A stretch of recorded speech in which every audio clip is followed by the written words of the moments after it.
मेहनत तो आपकी थी, लेकिन सपोर्ट सब तरफ से पॉजिटिव और थपकी वाला मिल रहा था कि बहुत बढ़िया, बहुत बढ़िया।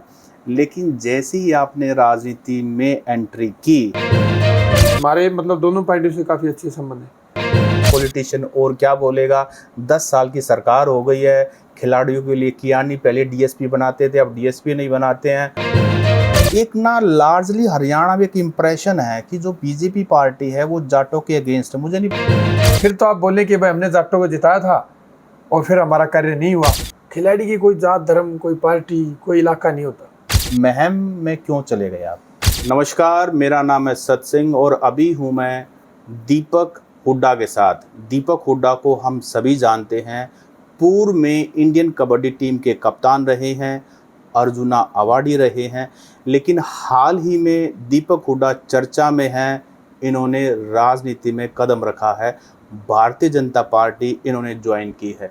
इनके साथ इनकी पत्नी, जो कि अपने आप में एक स्पोर्ट्स पर्सन जिनको हम सभी जानते हैं, वर्ल्ड बॉक्सर हैं, स्वीटी बुरा, उन्होंने भी ज्वाइन किया है। तो आज इनसे हम थोड़ी सी खेलों की और ज़्यादा राजनीति की बात करेंगे। हुड्डा साहब, आपका बहुत बहुत स्वागत है। धन्यवाद भाई साहब जी। तो हमारा इंटरव्यू होगा ना, वो थोड़ा सा हिंदी और हरियाणवी का एक मिक्स होगा, क्योंकि अपने ऑडियंस तो हरियाणवी है। तो इसमें हमें क्या दिक्कत है? जी जी, बहुत बढ़िया। तो हुड्डा साहब, आपका देखो जो पहचान है आपकी, वो तो खिलाड़ी के रूप में आपका फिजिक है। आपको हम सब ने देखा है, जितने भी हमारे ऑडियंस हैं, और सबको हमने खेलते हुए देखा है। इंडिया को आपने मेडल दिलाए हैं, और आपका सारा घर जो मैं देख रहा हूँ, जहाँ जहाँ मेरी नज़र जाती है, या तो कोई शील्ड रखी हुई है, कोई अवार्ड रखा हुआ है, कोई मेडल रखा हुआ है। हर कोने में आपका मतलब जो आपकी मेहनत है आपकी और स्वीटी बुरा की जो मेहनत है, वो हम देख रहे हैं। ये राजनीति जैसे दलदल में जिसको कहते हैं, यहाँ कैसे एंट्री हुई आपकी? देखो भाई साहब, पहले देश सेवा की हमने, मेडल आ गए। क्योंकि एक खिलाड़ी, कोई भी खिलाड़ी हो, जब मेडल आता है तो पूरे देश के लिए गर्व की बात होती है। बिल्कुल। और मैं तो सौभाग्यशाली मानता हूँ, मुझे भी और मेरी धर्मपत्नी को भी, कि हम हमारे देश का इतना नाम रोशन कर पाए। जब बाहर देशों में किसी टूर्नामेंट में जाते हैं और हमारा तिरंगा फहराया जाता है, और जब गोल्ड मेडल, हमारा राष्ट्रीय गान बजता है, तो उससे ज़्यादा खुशी की बात किसी हिंदुस्तानी के लिए, किसी भारत देश के वासी के लिए हो नहीं सकती। तो हम तो खुदकिस्मत हैं कि हमें ज़िंदगी में इतना अच्छा मौका मिला कि देश सेवा की, इतने सारे मेडल जीते, हमारे देश का नाम रोशन किया, भारत देश की कप्तानी करने का भी मौका मिला। जितनी सेवा की गई हमने देश की, वैसे की कि खेल करियर में, और अब समाज की सेवा के लिए। और जैसे आप बोल रहे हैं दलदल, तो अगर अच्छे लोग इस तरफ आएंगे नहीं तो फिर ऐसे ही शब्द यूज़ करते रहेंगे। हाँ बिल्कुल, आपकी बात सही है। सही लोग, पॉजिटिव लोग, मेहनती लोग, कुछ करने की ठानने वाले लोग अगर आएंगे नहीं, तो शिकायत हो तो पीढ़ी दर पीढ़ी चलती रहेगी। ये तो दौर चलता रहता है। जैसे आपने खेल में शुरुआत की दीपक भाई, तो गांव का भी सपोर्ट मिला आपको, प्रदेश का भी सपोर्ट मिला, देश का भी सपोर्ट मिला। मेहनत तो आपकी थी, लेकिन सपोर्ट सब तरफ से पॉजिटिव और थपकी वाला मिल रहा था कि बहुत बढ़िया, बहुत बढ़िया। लेकिन जैसे ही आपने राजनीति में एंट्री की, भारतीय जनता पार्टी आपने ज्वाइन किया, रोहतक में हम सभी साक्षी हैं कि आपको ट्रोल किया गया, दोनों को। ये जो एक्सपीरियंस था स्पोर्ट्स वाला और राजनीति वाला, इसलिए मैं दलदल कह रहा था कि आपकी एक्सपीरियंस होना शुरू हो गया।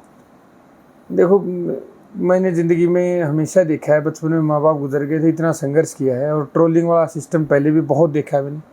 जब आदमी कुछ अलग और अच्छा हटके करना चाहता है तो उसका विरोध होता है सबसे पहले। भीड़ भी लग जाती है जब वो कामयाब हो जाता है। तो इस, जैसे आप शब्द यूज़ कर रहे हैं, इस दलदल में आए तो लोगों ने जो ट्रोल किया, आप शब्द यूज़ कर रहे हैं, वो किसी एक पार्टी से प्रभावित थे। वो नहीं थे कि हमने मतलब कुछ गलत काम किया। आप भी किसी एक पार्टी से प्रभावित हो सकते हैं, ये एक लोकतंत्र है, सबका अपना मत हो सकता है। ठीक बात। लेकिन मैंने और मेरे साथ में मेरी धर्मपत्नी ने, हमने वो किया जो हम देख रहे थे। हम पिछले 10-12 सालों से जो देख रहे हैं, हमने वो किया। दीपक भाई, आपने खेलों की बातचीत थी, कल ही पार्लियामेंट की मैं दीपेंद्र सिंह हुड्डा की स्पीच सुन रहा था, और आपने भी, हो सकता आप तक भी आई हो। उन्होंने कहा कि हम शायद 21% जो इंडियन कंटीजेंट गए उसमें हरियाणवी है, और हमें इतना बजट दिया गया, जबकि गुजरात को कई गुना ज़्यादा बजट दिया गया। एक तो ये बात है। दूसरी बात, आपने स्पोर्ट्स पॉलिसी की बातचीत की।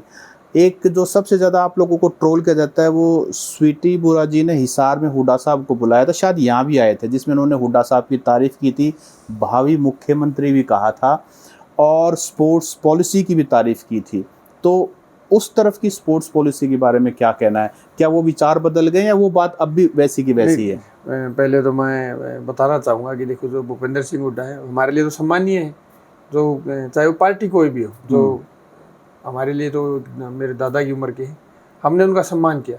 पहले मेरे 2014 एशियन गेम्स, 2016 वर्ल्ड कप से मतलब काफ़ी अच्छे हमारे संबंध रहे हैं, ऐसी बात नहीं। मेरे गांव में भी वर्ल्ड कप जीता, एशियन गेम्स जीता। चमारिया गांव है, चमारिया गांव से तब आते रहे हैं। और उससे पहले मेरी धर्मपत्नी जब हमारी शादी के बाद 2022 में एशिया चैंपियन बनी, तो भी यहीं पे आए थे, सन सिटी में आए थे जी, सन सिटी में भी आए थे। तो फिर जब वर्ल्ड चैंपियन बनी, हाँ ऐसा नहीं है, हमारे मतलब दोनों पार्टियों से काफ़ी अच्छे संबंध है। मुझे अर्जुन अवार्ड जब किरण रिजिजू जी खेल मंत्री थे, भारतीय जनता सरकार की पार्टी थी, भारतीय जनता सरकार की पार्टी ने इन्होंने दिया है। तो ऐसा नहीं कि मेरा मतलब उनसे रिलेशन खराब है या कुछ है। स्पोर्ट्स पर्सन तो सबका होता है। हाँ, स्पोर्ट्स पर्सन होता है सबका। रही बात फिर मेरी धर्मपत्नी जब वर्ल्ड चैंपियन बनी, तो मेरे गांव में ही उनका प्रोग्राम रखा। भावी सीएम भी कहा था। देखो, मतलब वो बात ठीक थी। हमें पॉलिटिक्स की समझ नहीं थी। अच्छा, हम अब हो गई है। ये बोल दें आपको कि हम राजनीतिक नहीं थे, ना हम किसी राजा के बेटे हैं, राजनीति में हैं, अगर आंकड़ों की बात की जाए। लेकिन विपक्ष का काम है बोलने का। दीपक भाई, आपने फिर खेलों की बातचीत की, क्योंकि अब जब तक खेलों की बातचीत करेंगे तो कुछ हमारे भी थोड़े थोड़े सवाल है। मनु भाकर की बातचीत की, बेटी ने 2 मेडल दिलवा दिए और तीसरा भी हो सकता है, भगवान करे। हाँ, बिल्कुल आएगा, गोल्ड आए, बहुत करे। लेकिन मनु भाकर जब पिछली बार वो टोक्यो ओलंपिक्स में गई, तो खट्टर साहब ने अनाउंस किया था कि ओलंपियन के गाँव में शूटिंग रेंज बनेगी। उस बेटी को अपने परिवार के साथ उनको करनी सेना, जो करनी शूटिंग एकेडमी है, फरीदाबाद में शिफ्ट होना पड़ा। पूरे हरियाणा में एक भी शूटिंग एकेडमी नहीं है। नीरज चोपड़ा की अपने बातचीत की, मैं उसके घर गया हूँ, जैसे मैं आपके पास आया हूँ, उसके गांव में आज भी स्टेडियम खस्ता हाल है। मेरा गांव है, मैं भी रोहतक में हूँ, स्टेडियम है, बिल्कुल है, लेकिन वो तो हुड्डा साहब के टाइम में बने हुए थे, इक्विपमेंट है ही नहीं वहाँ पर। तो ये ज़रूरत है अभी बहुत सारे इम्प्रूवमेंट का। सुधार की ज़रूरत तो ज़िंदगी में हमेशा रहती है। सुधार तो हर दिन हर घड़ी कर सकते हैं, तो सुधार की ज़रूरत है मैं नहीं कह सकता। रही बात, तो आपने मनु भाकर जी के शूटिंग रेंज की बात की। तकरीबन शायद 10 दिन पहले ही मीटिंग हुई है इसके रिगार्डिंग। मैं भी उस मीटिंग में था। हमारे माननीय मुख्यमंत्री नायब सिंह सैनी जी ने कि खेलों के बारे में कितना बेहतर कर सकें। जल्दी ही मैं आपके चैनल के माध्यम से बताना चाहूँगा कि मुझे तो ये लग रहा है कि जल्दी ही वो नींव का पत्थर रखा जाएगा और हमारे माननीय मुख्यमंत्री जी उसकी उद्घाटन के लिए पहुँचेंगे। दीपक भाई, अभी आप एज ए स्पोर्ट्स पर्सन बात नहीं करें, आप एज ए पॉलिटिशियन बातचीत करें जो महम से चुनाव लड़ने के इच्छुक है। तो अभी आपकी बात के मायने पॉलिटिकल लिए जाएंगे। चुनाव नज़दीक है, पॉलिटिशियन और क्या बोलेगा, 10 साल की सरकार हो गई है, खिलाड़ियों के लिए किया नहीं, पहले डीएसपी बनाते थे, अब डीएसपी नहीं बनाते हैं। अब ये बताइए, जो हमारे रोहतक में छोटूराम स्टेडियम है, 2016 में जब टोक्यो ओलंपिक्स के बाद वहाँ खेल का सामान लिया गया था, उसके बाद एक बार भी सामान तक नहीं आया। तो ये कैसी मतलब खेलों के प्रति? नहीं, सामान तो आया जी। मैं खुद गांव-गांव में जा रहा हूँ और बहुत से गांव में खेल की जो सामग्री है वो उपलब्ध करवा रहा हूँ। कहीं पे वॉलीबॉल का नेट नहीं है, कहीं पे फुटबॉल के पोल नहीं है, तो मैं दिलवा रहा हूँ। मैं वही बोल रहा हूँ, विपक्ष का काम होता है डीएसपी वाली मैं उसके ऊपर भी बात करूँगा। और आपने बोला पॉलिटिकल ही, मुझे पता है कि पहचान आपकी पॉलिटिकल है। पॉलिटिकल हो गया हूँ। मैं आपको बता दूं, जैसे आपने सुधार की बात की, सुधार हमेशा ज़रूरत होती है और इसके ऊपर हमारी सरकार लगातार कार्य कर रही है। और मैं ये वैसे नहीं बोल रहा, इसके ऊपर हमारे माननीय मुख्यमंत्री जी ने चीफ सेक्रेटरी जी के साथ बैठ के इन्होंने बहुत मतलब इसके ऊपर कार्य कर लिया है। इसलिए बोल रहा हूँ कि हमारे हरियाणा प्रदेश को जल्दी ही शूटिंग रेंज उपलब्ध हो जाएगी। दीपक भाई, अब मैं पॉलिटिकल सवाल पूछता हूँ। जो आपने अभी महम से मैं जो नाम लिया, उससे पहले एक सवाल हो रहा है। एक ना लार्जली हरियाणा में एक इम्प्रेशन है कि जो बीजेपी पार्टी है वो जाटों के अगेंस्ट है। मुझे नहीं पता ये सही है गलत है, लेकिन एक इम्प्रेशन ऐसा बन गया है कि बीजेपी तो जाटों के अगेंस्ट है, टिकटें भी कम देती है। अभी लोकसभा चुनाव में 2 को यूनियन मिनिस्टर बना हरियाणा से, उसमें धर्मवीर सिंह को छोड़ दिया क्योंकि वो जाट था।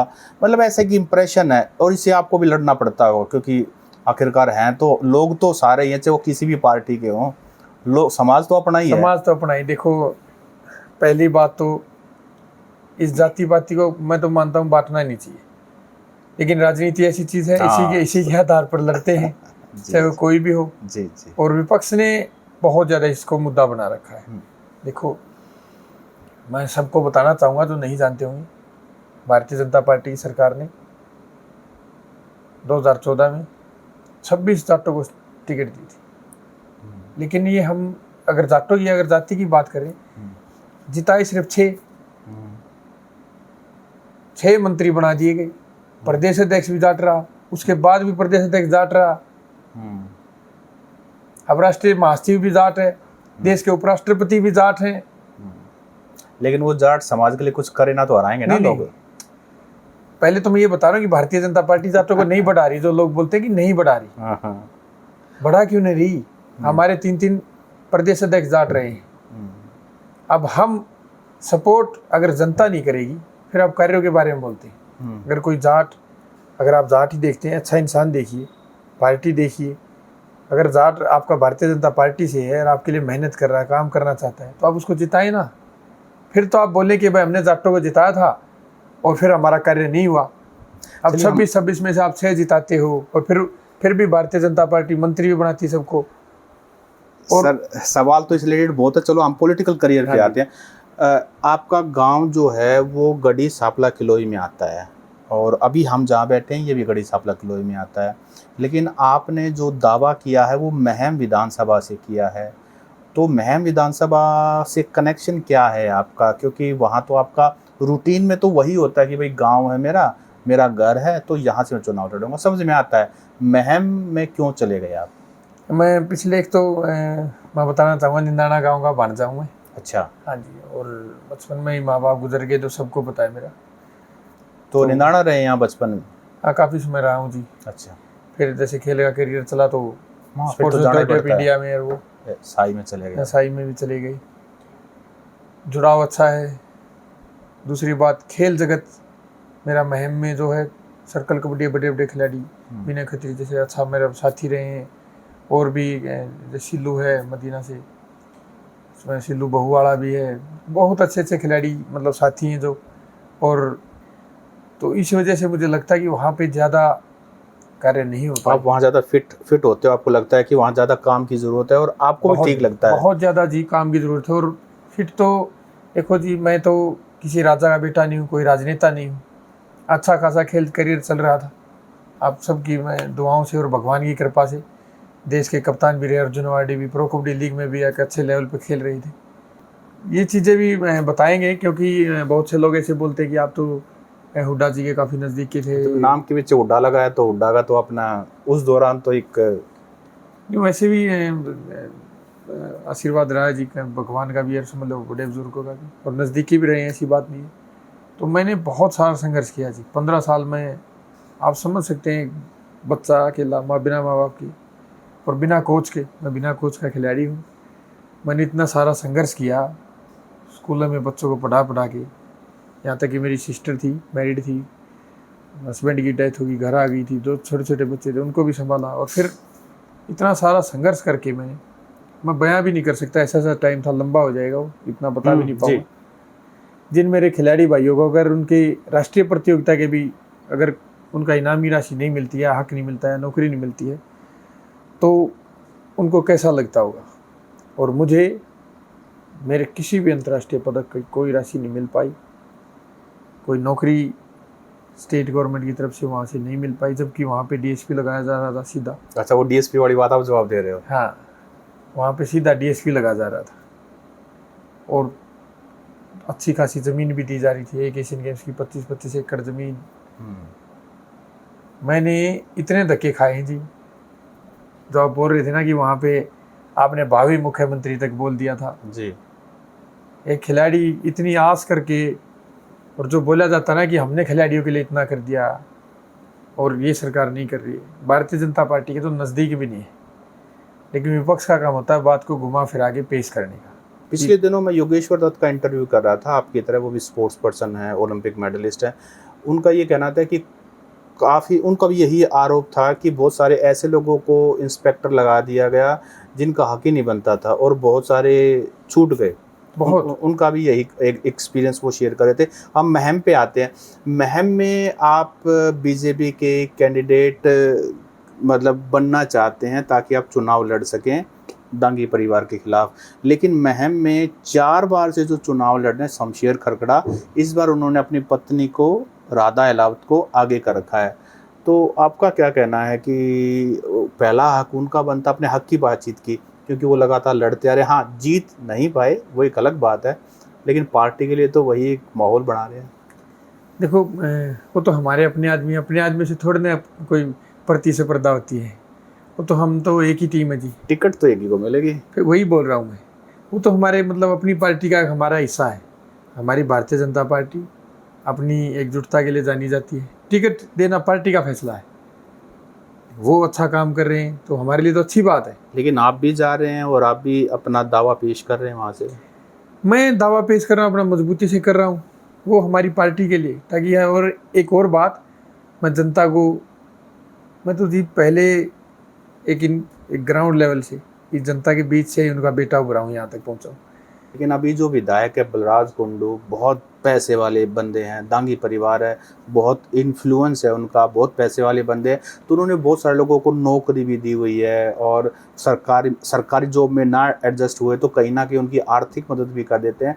तो लोगों को एक लालच सा हो जाता है कि चलो हमारा घर चल रहा है। और आप कह रहे हैं कि आप तो बिल्कुल ग्रास रूट्स के आदमी हैं, तो आर्थिक रूप से आप उनसे कमज़ोर हैं। राधा अलाव से भी कमज़ोर हैं, दांगी परिवार से भी, बलराज कुंडू से भी। ये आपको लगता नहीं कि कहीं ना कहीं आर्थिक भी एक शक्ति होती है? देखो अगर पैसे से ही सब कुछ हो तो फिर तो कोई भी अच्छा आदमी देश की सेवा कर ही ना पाए किसी भी फील्ड में। हाँ, चाहे वो खेल का फील्ड हो, फिर तो कोई पैसे वाला ही सिलेक्शन करा के देश के लिए खेलेगा। महम में क्या बदलाव की ज़रूरत है? जैसे मान लीजिए आपको टिकट मिलती है, आप विजय श्री हो जाते हैं, तो महम के लिए क्या काम करना चाहते हैं? क्या वादे करेंगे, आप लोगों के बीच में जाएंगे? सबसे पहले तो मैं खेलों के माध्यम से, क्योंकि मैं चाहता हूँ कि महम खिलाड़ी बहुत है, ऐसा नहीं है कि खिलाड़ी बहुत नहीं है। एक एक गांव में 5-5 खेल नर्सरियाँ हैं। मैंने महम में बहुत सारी खेल नर्सरियाँ कोशिश करके सरकार की तरफ से मतलब दिलाई है। तो एक के गांव में 5-5 खेल नर्सरियाँ, तो आप समझ सकते हैं कितने ज़्यादा खिलाड़ी हैं। लेकिन उनको उस लेवल तक पहुंचाना है कि वो भी मेरी तरह दीपक हुड्डा बने, नीरज चोपड़ा बने, योगेश्वर दत्त बने, स्वीटी बुरा बने। तो उस लेवल का मैं चाहता हूँ कि वहाँ पे एक तो बड़ा इंफ्रास्ट्रक्चर हो कोई भी स्पोर्ट्स का, और हर गांव से खेलों का हो गया, उसके अलावा खेलों का हो गया। फिर रही बात, जैसे इसके ऊपर एक बड़ा ही मुद्दा है ये कि हर गांव से बसों का जैसे है यातायात के लिए हमारी ट्रांसपोर्टेशन की हर गांव से, मतलब ट्रांसपोर्टेशन में जैसे स्कूल कॉलेजों में हमारी बहनें आती हैं, भाई आते हैं, उन सबको किसी प्रकार की दिक्कत ना हो। फिर एक पानी की समस्या भी काफ़ी वाटर इशू है वहाँ वाटर इशू काफ़ी, आपको तो पता भी होगा। ग्राउंड वाटर का बहुत इशू है। ग्राउंड वाटर का काफ़ी इशू है। हाँ, बिल्कुल। किसानों की ज़िंदगी कैसे बदलोगे? क्योंकि आपके वोटर्स किसान परिवार हैं, उनकी ज़िंदगी कैसे बदलोगे? एक तो करसोड़ा जो माइनर है उसका भी मुद्दा आया है कि उसको महम तक बढ़ाया जाए। और पानी को लेकर मैं, जैसे मैंने आपको पहले ही बताया कि पानी के ऊपर हमें खास ध्यान देने की ज़रूरत है वहाँ पे। तो उसके ऊपर मेरा पूरा फोकस है। और मैं तो अकेला ये मुद्दा नहीं, शिक्षा का भी काफ़ी बड़ा मुद्दा है वहाँ पे, ताकि और बड़े लेवल की शिक्षा क्वालिटी भी संस्थान हो, टीचर्स हो और स्किल, बिल्कुल बिल्कुल। और मैं चाहता हूँ स्किल डेवलपमेंट सेंटर भी खोले जाएं, ताकि हमारे जो युवा साथी हैं, देखो सब हर किसी को सरकारी नौकरी नहीं मिल सकती, लेकिन स्किल डेवलपमेंट कोई बड़े लेवल का अच्छा सेंटर हमारा खोला जाए। इंडस्ट्री भी आ सकती है, जिससे बड़ी इंडस्ट्री आ जाए, हजारों युवाओं को नौकरी भी मिल जाए, ताकि उनको मतलब दूर करने को बहुत कुछ है। अच्छा, इसके साथ साथ जो आपकी धर्मपत्नी है, हम तो उनको boxing champion, world boxing champion के रूप में जानते हैं, वो भी बरवाड़ा से चुनाव के लिए हैं। तो अभी देखिए कि आप लोग पहले स्पोर्ट्स पर्सन थे, फिर आप भारतीय जनता पार्टी ज्वाइन करते हैं, फिर आप चुनाव लड़ते हैं, मतलब चुनाव की घोषणा करते हैं। तो अब लोग जो मतलब निकाल रहे हैं वो मतलब तो ठीक ही निकाल रहे हैं कि भाई पॉलिटिक्स में आपने आना था और अब आप चुनाव भी लड़ रहे हैं। हालांकि आना चाहिए, बहुत अच्छी बात है। देखो, पहली बात तो ये कि हम ऐसा तो नहीं है, मोस्टली जहाँ से मैं चुनाव लड़ रहा हूँ वहाँ भी मैं आया था मेरे खिलाड़ी भाइयों के दुख को देख के, अपने दुख को देख के कि भाई इतनी ज़्यादा पीड़ा अगर ऐसे ही रहा तो फिर ऐसे तो बहुत से खिलाड़ी दम तोड़ते रहेंगे, पीछे तोड़ते हैं आगे भी तोड़ते रहेंगे। स्वीटी बुरा कहाँ सवाल था, स्वीटी भी बरवाड़ा से चुनाव के लिए वो भी कर रही हैं। देखो मेरी धर्मपत्नी भी बेहतरीन खिलाड़ी हैं देश के लिए, बिल्कुल। अभी भी मतलब रिसेंटली भी बहुत अच्छा किया उन्होंने। तो अगर वो भी समाज सेवा करना चाहते तो मेरे लिए तो अच्छी बात है। ये तो देश के लिए, हरियाणा प्रदेश के लिए अच्छी बात है। तो वो उनके बीजेपी इलाके की के लिए। टिकट चाह रही हैं। हाँ, हम दोनों अगर बीजेपी से हैं तो बीजेपी में ही रहेंगे और कहाँ जाएंगे, हम अपनी पार्टी के प्रति समर्पित है हाँ। और मजबूत सेनापति तो दोनों को अगर टिकट मिल गई तो बड़ा मतलब बड़ा व्यस्त हो जाएगी, ना आप उनकी मदद कर पाएंगे ना वो आपकी मदद के लिए आ पाएंगी। और अगर एक टिकट मिलती तो चलो कोई बात नहीं, चाहे वहाँ मिल जाए चाहे यहाँ मिल जाए, वो तो एक ही बात, पार्टी तो एक ही है। तो दोनों मिल करके फोर्स बन करके और चुनाव लड़ सकते हैं। हाँ बिल्कुल लड़ सकते हैं, लेकिन हम योद्धा हैं बिल्कुल, इसमें कोई टेंशन की बात मेडल नहीं। भी तो अकेले ही लिए है। हाँ, मेडल भी तो अकेले लिए हैं वो तो परिवार का। और देखो मेरी धर्मपत्नी तो उनका तो आत्मिक सपोर्ट भी मुझे बहुत ज़्यादा रहता है। और अगर सब कुछ भगवान का आशीर्वाद रहा, आप सबकी दुआएं रही, पार्टी की आशीर्वाद से टिकट मिलती है तो साथ मिलकर लड़ेंगे। अभी वो जन सेवा कर रही, वो भी मैं तो बहुत खुश हूँ इस बात से कि वो भी समाज सेवा कर रही है। जी। तो ये स्पोर्ट्स पर्सन है, जैसे संदीप सिंह हो गए, फिर योगेश्वर दत्त हो गए, अब आप आ रहे हैं, स्वीटी आ रही है। तो स्पोर्ट्स पर्सन्स का जो मतलब आप ये मानिए कि क्या अब पॉलिटिक्स में आना एक कॉमन सा होता जा रहा है? नहीं, कॉमन सा तो नहीं है जी। देखो पहले भी जैसे 2-3 खिलाड़ी आए थे और अभी योगेश्वर भी कामयाब तो नहीं हो पाए, संदीप सिंह आए थे, उन पर भी बहुत गंभीर आरोप हैं। तो वो चलो एक अलग मुद्दा है, अपने आप में एक अलग मुद्दा, उसको हम टच नहीं करेंगे। लेकिन योगेश्वर भी शायद 3 चुनाव लड़ चुके हैं, अभी तक तो कामयाबी नहीं मिली है। देखो 2 चुनाव लड़ चुके हैं। वो तो एक खिलाड़ी है जी, राजनेता तो होता नहीं। मैं आपको पहले ही मुझे भी अभी तक राजनेता वाली फीलिंग आई नहीं आपके अंदर से। खिलाड़ी की तरह ही आपके विचार भी हैं और आपकी शैली भी वही है। और राजनेता के पास जब आप बैठते हो तो वो बहुत ही अंदर छलांग मार जाता है, और मतलब तो लेकिन आपके अब तक भी आपके पास जो वाइब्स है ना वो एक खिलाड़ी की हैं, और ये मासूमियत बनी रहे तो बहुत बेहतर है। देखो मैं वही बताना चाहूँगा कि जैसे योगेश्वर भाई हमारा एक खिलाड़ी है, उसको ये कूटनीति छल कपट ये तो आता नहीं। वो तो मैं तो सबसे विनती करना चाहूँगा कि जब खिलाड़ी किसी भी पार्टी से हो, खिलाड़ी की कोई जात धर्म कोई पार्टी कोई इलाका नहीं होता, वो हमारे पूरे शहर का होता है, पूरे प्रदेश का होता है, पूरे देश का होता है। क्योंकि जब खिलाड़ी का कोई भी मेडल आता है तो पूरा देश खुशियों से, हम टकटकी लगाए बैठे रहते हैं कि हमारा मेडल आने वाला पूरा देश। तो खिलाड़ी की कोई जात धर्म जगह नहीं होती।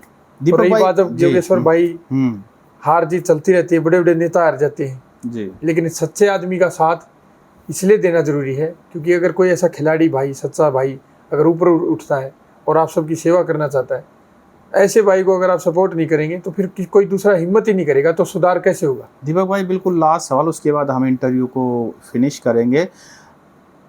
यहाँ एक टिकट लेने के लिए बहुत जोर आजमाइश करनी पड़ती है, ऐसा कहते हैं कि रुपये भी देने पड़ते हैं, ऐसा कहते हैं, मुझे नहीं पता सच्चाई क्या है। तो आप दोनों जगह से टिकट के ट्राई कर रहे हैं, तो किसी ना किसी बड़े आदमी का जरूर आशीर्वाद होगा। तो बीजेपी में किसका आशीर्वाद है? हमारी भारतीय जनता पार्टी सारी बड़ी है, दुनिया की सबसे बड़ी राजनीतिक पार्टी है, लेकिन किसी ना किसी एक खास नेता का आशीर्वाद होता है। बस वो हमें हमारे आपने किसके माध्यम से ज्वाइन किया था? माननीय केंद्रीय मंत्री हैं, हरियाणा के पूर्व मुख्यमंत्री जी, हरियाणा एक हरियाणवी एक का नारा देने वाले आदरणीय मनोहर लाल जी ने हमें ज्वाइन कराया था। साथ में उस समय जो हमारे अभी के मुख्यमंत्री हैं आदरणीय नायब सिंह सैनी, तब प्रदेश अध्यक्ष थे, उन्होंने आके हमें यही भारतीय जनता पार्टी के कार्यालय में रोहतक में मंगल कबल में हमें ज्वाइन कराया था उसके अंदर। हाँ जी, आप आए भी थे जी। तो देखो वो पार्टी का फैसला है। हाँ। हम तो, मैं एक मजबूत सेनापति की तरह, मैंने लोकसभा में भी आपने देखा होगा मैंने हर जगह कार्य किया। जो लास्ट वाला जो अरविंद शर्मा जी ने एक निकाला था, उसके अंदर आप प्रमुखता से अरविंद शर्मा जी के साथ कैंपेनिंग किया था आपने। बिल्कुल, परिणाम कुछ भी रहा हो, लेकिन प्रमुखता से आपने हर उस पे बीजेपी के लिए काम किया। तो ये हम देखने वाले, क्योंकि मीडिया वाले हैं, अगर नहीं देखते तो मैं आपको यही कहता कि मैंने आपको देखा ही नहीं, देखा है। लेकिन देखा है। तो आज मैं ये कह रहा हूँ कि आप प्रमुखता से आगे थे। और जो है भाई, अब तो हम अपने इंटरव्यू को एंड करने से पहले दीपक भाई, आप एक नई पारी शुरू करने जब राजनीति में, साफ छवि के आप इंसान हैं और बहुत ही मासूमियत से आपने मेरे हर सवाल का, मुश्किल सवाल का भी, टेढ़े मेढ़े सवाल का भी बहुत ही बढ़िया जवाब दिया। और ऐसे जवाब हमें राजनेता से बहुत कम मिलते हैं। आपको और स्वीटी बुरा जी को, दोनों को हमारी बहुत बहुत शुभकामनाएं। बहुत बहुत धन्यवाद। नमस्कार।